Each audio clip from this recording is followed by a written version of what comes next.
welcome back. In the last lectures, we have seen the importance of three-dimensional to two-dimensional idealization.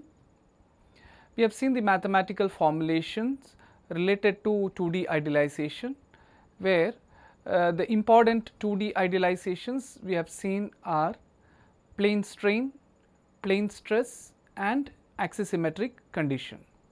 Out of this, the mathematical formulations related to plane strain and plane stress we have discussed. So, in today's lecture, we will see the mathematical formulation for axisymmetric condition. So, here we are dealing with linear elastic isotropic condition. In the previous lectures also we have done for the simple linear elastic models. So, here also we will see for the linear elastic formulation. Now, in this axisymmetric condition, we have already stated that this is very important with respect to soil behavior. Why? Because the triaxial samples what we discuss falls under axisymmetric formulation. So, we will now in the formulation for axisymmetric condition, we will specifically focus on triaxial sample. You can see that this is the cylindrical soil sample which is acted upon by axial stress, and axial stress is normally considered as the major principal stress, and the radial stress, the all round stress or the radial stress is the minor principal stress. So, this is axial and this is radial. So, this is the situation. So, if you see that if sigma 1 is exactly acting at the center, is an axial load, so it has to act at the central axis. If this is considered as the reference, then this is symmetrical about the application of this load. It is also symmetrical with respect to its geometry. So, it is important that these are met. Additionally, in this particular formulation or in this particular triaxial sample, we know that sigma 2 is equal to sigma 3. The radial stresses are all round stresses are same, and to maintain the geometric symmetry, we also need to have epsilon 2 is equal to epsilon 3. That is for maintaining geometric symmetry. Now, we know the formulations which we have already seen before. The formulation was let us say in general epsilon x is equal to sigma x by E minus mu by E sigma y plus sigma z. So, this is the general equation. Now, we are considering in terms of principal stresses. So, we have sigma 1, epsilon 1 is the major principal strain is equal to sigma 1 by E minus 2 mu sigma 3 by E. Why? Because here sigma 2 is equal to sigma 3. Hence, it will become minus 2 mu sigma 3 by E. So, that is denoted as equation 1. Then we have epsilon 3 is equal to sigma 3 by E minus mu sigma 1 plus sigma 3 by E. So, there is no need of epsilon 2 because epsilon 2 is equal to epsilon 3. So, epsilon 3 is equal to sigma 3 by E minus mu sigma 1 plus sigma 3 by E, and that is denoted as equation 2. And epsilon 3 is equal to 1 minus mu sigma 3 by E minus mu sigma 1 by E. That is, if you rearrange this sigma 3 and minus mu sigma 3 by E, we get 1 minus mu sigma 3 by E minus mu sigma 1 by E. Okay. So, based on epsilon 1 and epsilon 3, one can always arrange the constitutive relationship for axisymmetric condition in matrix form. This we have done for plane stress and plane strain as well. The same constitutive formulation is been done for axisymmetric condition as epsilon as a function of stress. So, epsilon 1 epsilon 3 equal to 1 by E 1 minus 2 mu minus mu 1 minus mu sigma 1 by sigma 3. Now, one thing we have to note here is if you consider this particular matrix, This is not a symmetric matrix. You have minus 2 mu and minus mu here.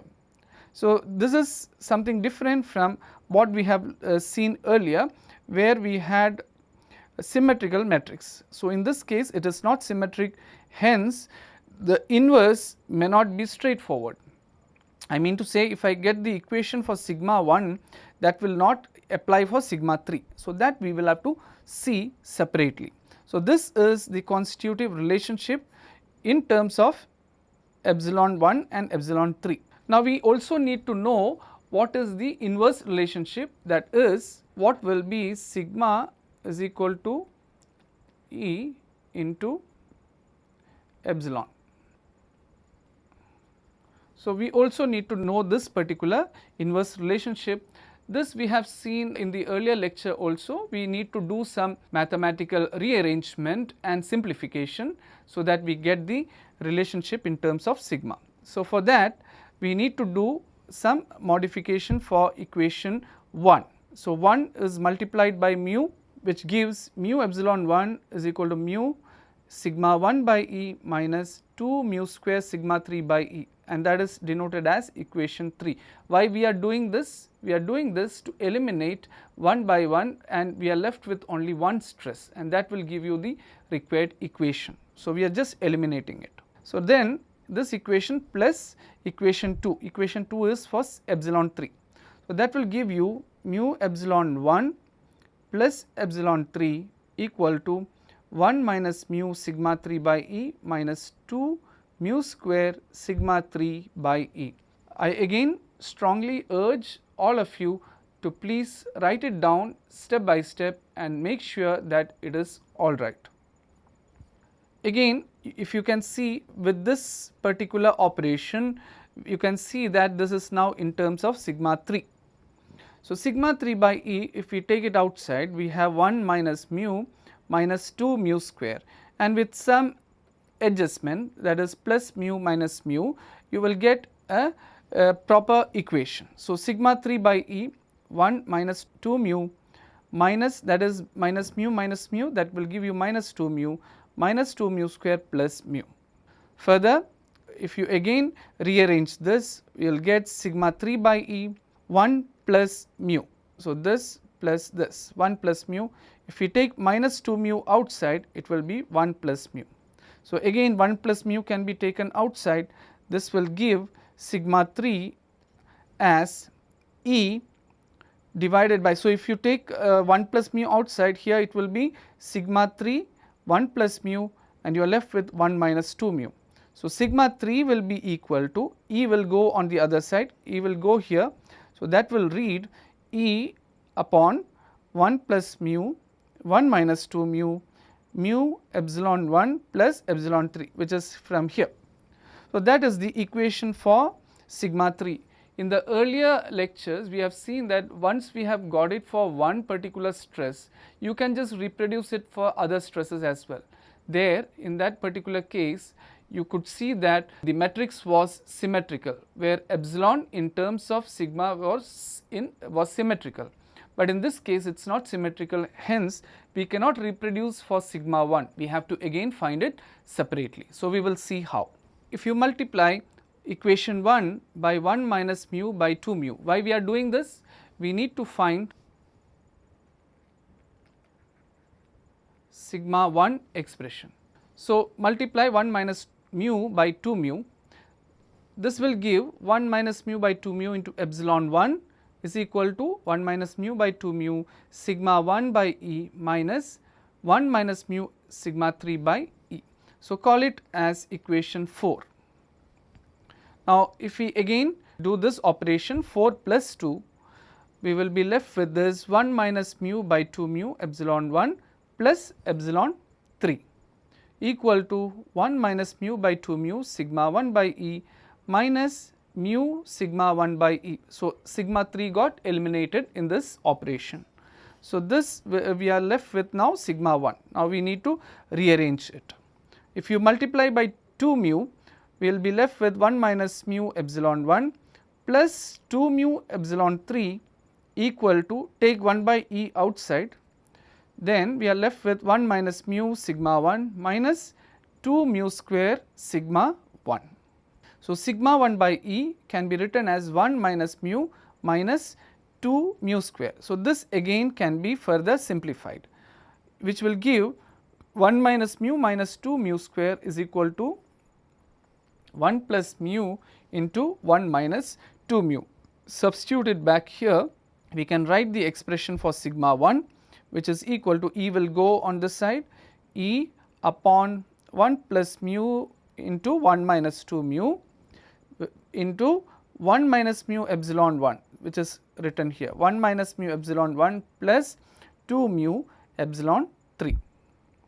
So, one can again rearrange the constitutive relationship for axisymmetric condition in matrix form, that is stress in terms of strain, as sigma 1 sigma 3 equal to E upon 1 plus mu 1 minus 2 mu. You will have 1 minus mu 2 mu mu 1 epsilon 1 epsilon 3. Again this is not a symmetric matrix. Now, let us see what is the application of these constitutive relationship.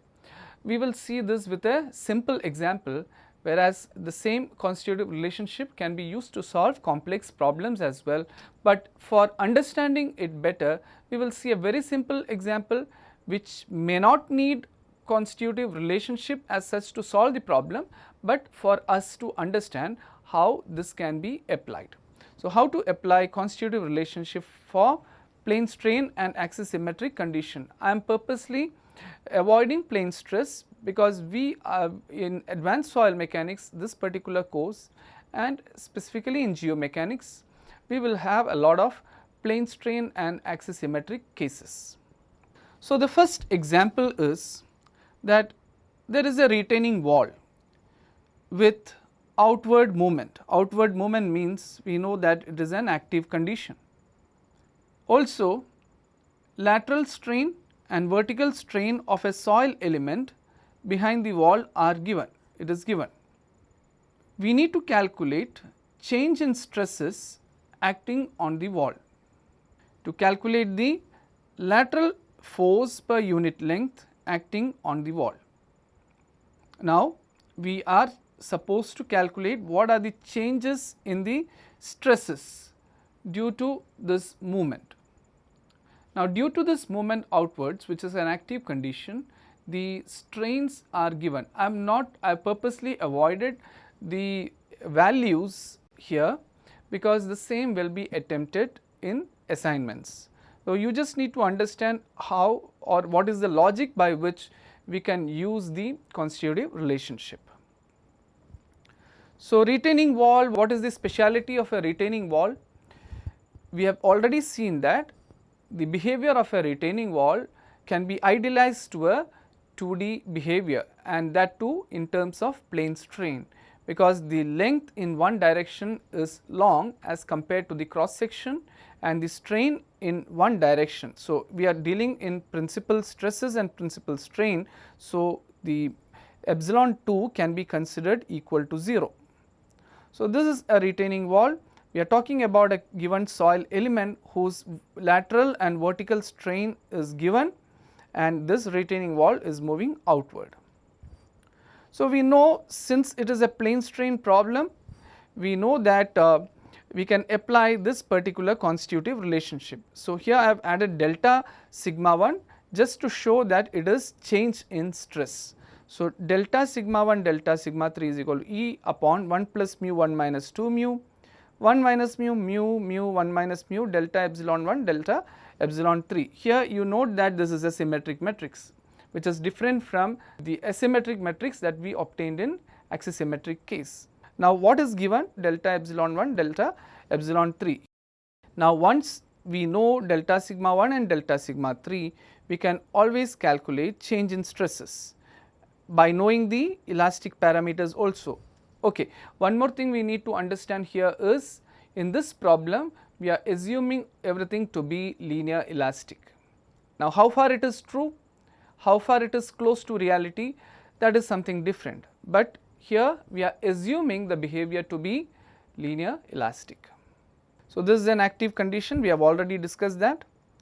Horizontal change in stress will be delta sigma 3. In active condition we have minor principal stress acting horizontally. So, what we are looking at is delta sigma 3. Now, once you substitute the values of delta epsilon 1, delta epsilon 3, mu and E, we can determine delta sigma 1 and delta sigma 3. Now, delta sigma 1 is in vertical, delta sigma 3 is in horizontal because it is a movement outwards. Now, once we know delta sigma 3, we need to find out what is the lateral force per unit length. So, you are just determining the force. Now, what is the force? This can be done by integrating delta sigma 3 for the entire height of the retaining wall. This will give us lateral force per unit length. Same problem with its numericals we will see in the assignment. So, another case is given an oil tank founded on soil. Vertical and lateral stresses at the middle of the soil layer is known. To determine the strain and elastic vertical settlement. So, it is specified here, it is elastic vertical settlement. So, our problem becomes linear elastic. Now, cylindrical oil tank with soil element beneath the central axis, it satisfies the axisymmetric condition. We will see how. Now, consider this to be the cylindrical oil tank. Now, we are considering a soil element which is exactly beneath the central axis of this cylindrical oil tank. If you are considering this, then it obviously satisfies the requirements of axisymmetric condition. Once we know it is axisymmetric, we can always use the corresponding equation or the constitutive relationship, and delta epsilon 1, delta epsilon 3, 1 upon E 1 minus 2 mu minus mu 1 minus mu, delta sigma 1, delta sigma 3. So, this is the equation which we will be using. You can see that this matrix is asymmetric. Now, change in strain due to load from circular tank can be determined if we know the stresses and the elastic parameters. Now, what is given? Vertical and lateral stresses at the middle of the soil layer. This is given already. So, once we know this, we can always calculate what is the strain. Now, settlement is mostly governed by the vertical strain delta epsilon 1. So, once we substitute this, delta epsilon 1 is obtained. Using delta epsilon 1, we can calculate the settlement. How? By integrating for the entire height. So, settlement can be determined by integrating the strain delta epsilon 1 for the height of the soil layer H. Okay, so, that is what we have to do. Once you get this problem for assignment, then you will understand it better. Now, we will discuss a bit on invariance for plane strain and axisymmetric condition. What are invariance? Invariance we have already discussed, which is not affected by the coordinate axis. So, those invariance in terms of plane strain and axisymmetric condition we will see. Okay, so, we have already discussed what is the general expression for deviatoric stress, which is Q, and we have also known that this particular deviatoric stress basically comes from the definition of von Mises failure criterion. So, here Q is equal to 1 by root 2, this is a general expression, sigma 1 minus sigma 2 square plus sigma 2 minus sigma 3 square plus sigma 3 minus sigma 1 square.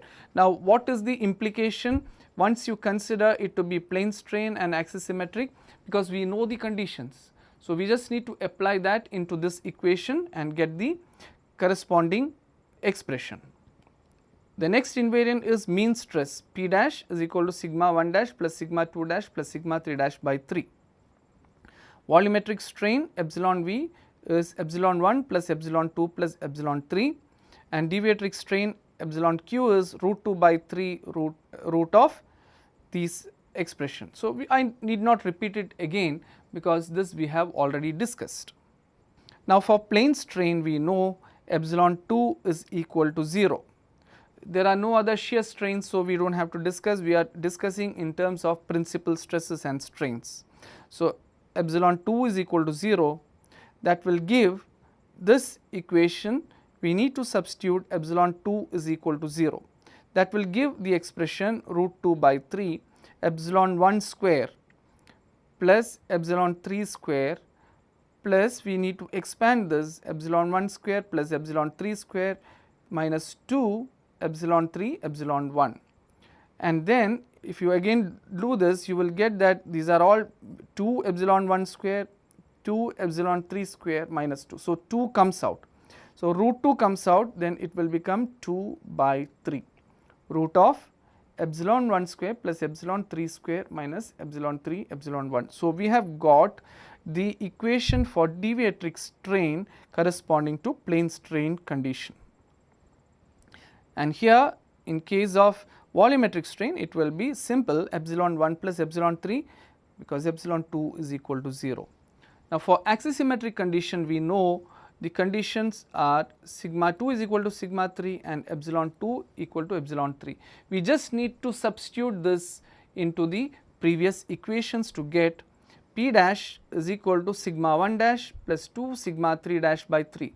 Please note this expression, this is the mean stress. This is very important and we will be using this quite extensively throughout this course.